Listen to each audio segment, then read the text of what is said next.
আসসালামু আলাইকুম। আমি এখন এমন একটা নাস্তা বানাবো, এটা একবার খেয়ে মন ভরবে না, আবার খেতে হবে, এতটাই টেস্টি।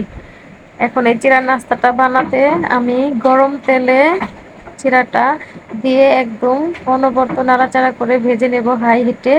মুড়ির মতো ফুলবে আর একদম মচমচে হবে। এখন কিন্তু আমি ভাজার পরে নামিয়ে নিছি। এরপরে আমার এই নাস্তাটা বানাতে আর যা লাগছে তা গরম তেলে আমি একটু পেঁয়াজ কুচি আর মরিচ কুচি দিয়ে এটাকে, এই মরিচ আর পেঁয়াজ কুচি একটু ভেজে যখন কালারটা পরিবর্তন হবে, এই পর্যায়ে আমি এখানে একটু পানি দিয়ে দিব।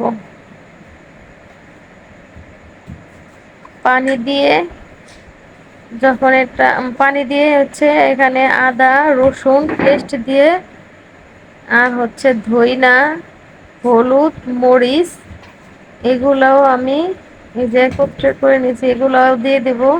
দিয়ে যখন একটু ফুটে উঠবে তখন এখানে আমি বুট সেদ্ধ করে রেখেছি, বুট দিয়ে দেব। যে বলক উঠে আসছে, স্বাদ মতো লবণ।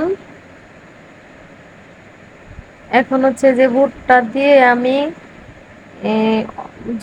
ঢেকে রান্না করব, একদম পানি শুকাবে, একদম ভাজা ভাজা করে তারপরে এটাকে নামাবো।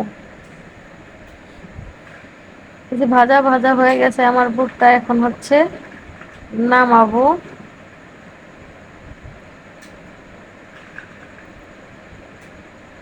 এরপরে আমার যা লাগবে তা লেবু কুচি, ধনিয়া পাতা কুচি, পেঁয়াজ মরিচ কুচি, শসা কুচি, আর লাগবে পাঁচফোড়ন। এটা ভেজে গুঁড়া করা। আর এই যে চিড়াটা কিরকম ফুলে গেছে, মুড়ির মতো মনে হচ্ছে।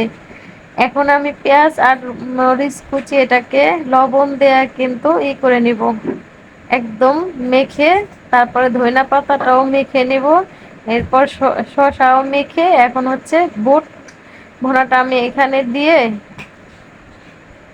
এই সব উপকরণ আবার মেখে এখানে একটু তেল দেব, সরিষার তেল দিয়ে আবার মেখে নিব। তারপরে কিন্তু আমি জিরাটা দিয়ে দেব।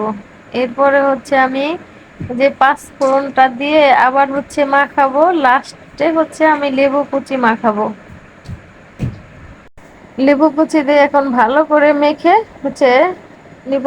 এই তো আমার নাস্তা একদম রেডি। কতটা লোভনীয় খেতে, অনেক টেস্টি, অনেক। একবার এভাবে বানায় খেলে আবার খেতে হবে, মানে এতটাই টেস্টি এটা লাগে খেতে। সবাই পছন্দ করবে, ছোট বড় সবারই ভালো লাগবে। যারা দেখছেন এতক্ষণ তাদের সবাইকে অসংখ্য ধন্যবাদ। ভালো থাকবেন। আল্লাহ হাফেজ।